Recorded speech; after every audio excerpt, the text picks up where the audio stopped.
मेरे प्यारे युवा साथियों, आज 1 लाख से ज्यादा युवाओं को सरकार में नौकरी के लिए नियुक्ति पत्र दिए गए हैं। आपने कड़ी मेहनत से अपनी ये सफलता हासिल की है। मैं आप सभी को और आपके परिवार को बहुत बहुत बधाई देता हूं। युवाओं को भारत सरकार में नौकरी देने का अभियान लगातार तेज गति से चल रहा है। पहले की सरकारों में नौकरी के लिए विज्ञापन जारी होने से लेकर नियुक्ति पत्र देने तक बहुत लंबा समय लग जाता था। इस देरी का फायदा उठाकर उस दौरान रिश्वत का खेल भी जमकर होता था। हमने भारत सरकार में भर्ती की प्रक्रिया को अब पूरी तरह पारदर्शी बना दिया है। इतना ही नहीं, सरकार का बहुत जोर है कि भर्ती प्रक्रिया एक तय समय के भीतर पूरी कर ली जाए। इससे हर युवा को अपनी योग्यता साबित करने का समान अवसर मिलने लगा है।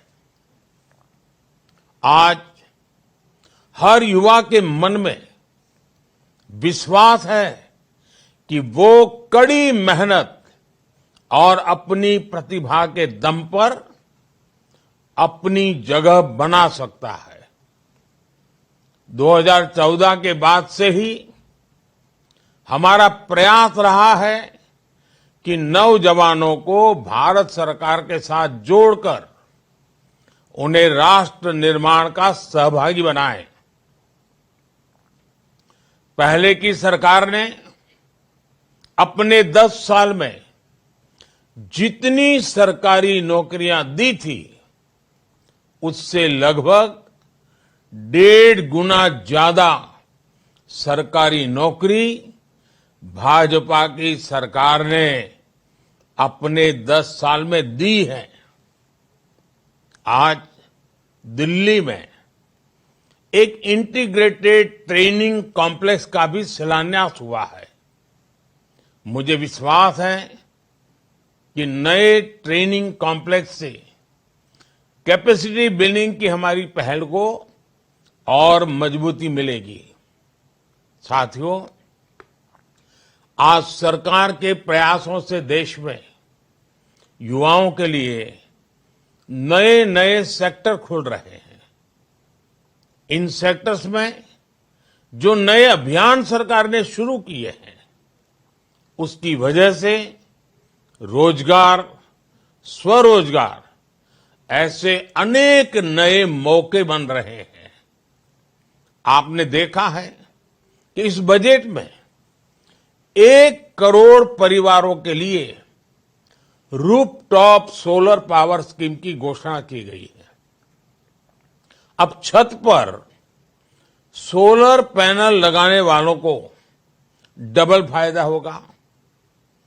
उनका बिजली बिल 0 होगा और जो अतिरिक्त बिजली वो पैदा करेंगे, उससे आय भी होगी। रूफटॉप सोलर की इतनी बड़ी योजना से देश में रोजगार के भी लाखों नए अवसर बनेंगे। कोई सोलर पैनल का काम करेगा, कोई बैटरी से जुड़े बिजनेस में आएगा, कोई वायरिंग का काम संभालेगा।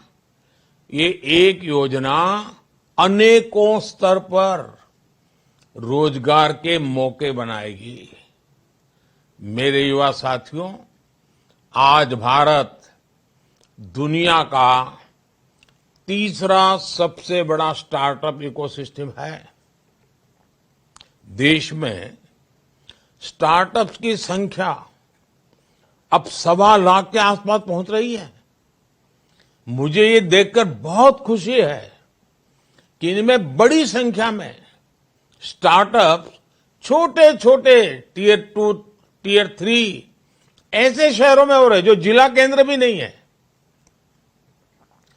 इन स्टार्टअप्स में युवाओं के लिए लाखों रोजगार बन रहे हैं।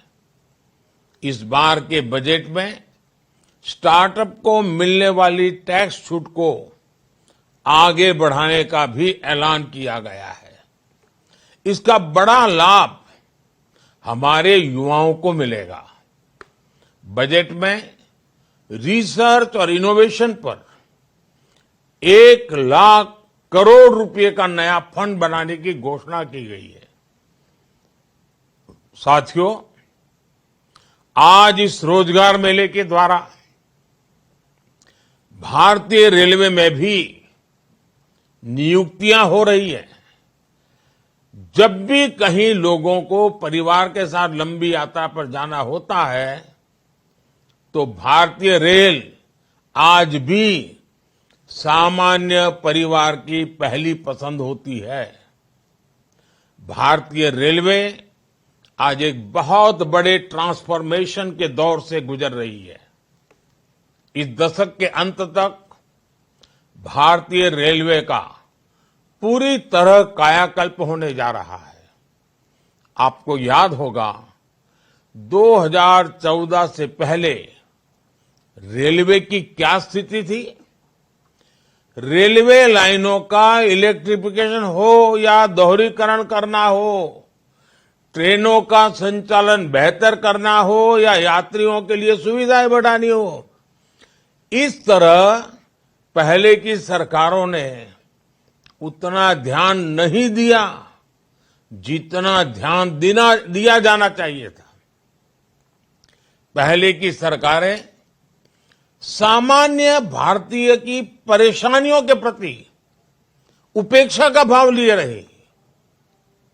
2014 के बाद हमने ट्रेन यात्रा के पूरे अनुभव को नया करने का अभियान शुरू किया। हमने रेलवे के मॉडर्नाइजेशन और अपग्रेडेशन फोकस किया। इस बार आपने बजट में भी देखा होगा, सरकार ने ऐलान किया है कि वंदे भारत एक्सप्रेस जैसी 40,000 आधुनिक बोगियां तैयार कर उन्हें सामान्य ट्रेनों में जोड़ा जाएगा। इससे सामान्य यात्रियों का सफर और सुविधाजनक हो जाएगा। साथियों, देश में जब कनेक्टिविटी का विस्तार होता है तो उसका प्रभाव एक साथ कई चीजों पर पड़ता है। कनेक्टिविटी बेहतर होने से नए बाजार बनने लगते हैं, पर्यटन स्थलों का विकास होता है। कनेक्टिविटी बेहतर होने से नए बिजनेस तैयार होते हैं और इससे रोजगार के लाखों अवसर बनते हैं। यानी कनेक्टिविटी अच्छी होने का सीधा प्रभाव देश के विकास पर पड़ता है। विकास की गति तेज करने के लिए इंफ्रास्ट्रक्चर में निवेश बढ़ाया जा रहा है। इस बार के बजट में इंफ्रास्ट्रक्चर के लिए 11 लाख करोड़ रुपए का निवेश का लक्ष्य रखा गया है।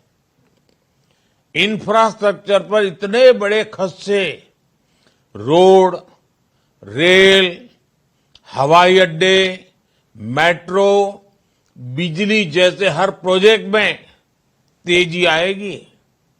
इससे रोजगार के नए अवसर भी बनेंगे। साथियों, आज जिन युवाओं को नियुक्ति पत्र मिला है उसमें काफी संख्या पैरा मिलिट्री फोर्स का हिस्सा बनने जा रही है।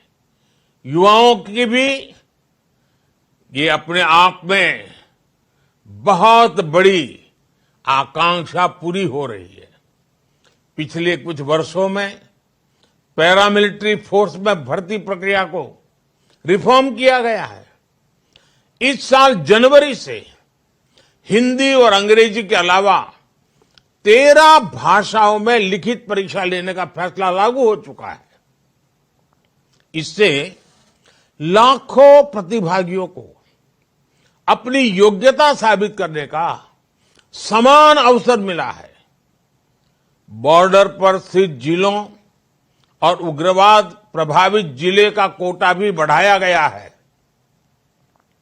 साथियों, विकसित भारत की यात्रा में हर सरकारी कर्मचारी का बहुत बड़ा योगदान होगा। आज जो 1 लाख से ज्यादा कर्मचारी हमारे साथ जुड़ रहे हैं, वो इस यात्रा को नई ऊर्जा और गति देंगे। आप चाहे जिस विभाग में रहे, ये याद रखें कि आपका हर दिन राष्ट्र निर्माण के लिए समर्पित हो। आप सभी सरकारी कर्मचारियों की कैपेसिटी बिल्डिंग के लिए भारत सरकार ने कर्मयोगी भारत पोर्टल भी लॉन्च किया है। इस पोर्टल पर विभिन्न विषयों से जुड़े 800 से ज्यादा कोर्स उपलब्ध है। अब तक इस पोर्टल से 30 लाख से ज्यादा यूजर्स जुड़ चुके हैं। आप सब भी इस पोर्टल का पूरा फायदा उठाएं और अपनी स्किल्स का विस्तार करें। मैं एक बार फिर आप सभी को नियुक्ति पत्र पाने की, आपके उज्जवल भविष्य की, आप कैरियर के हर पड़ाव में देश को कुछ न कुछ देकर के आगे बढ़े।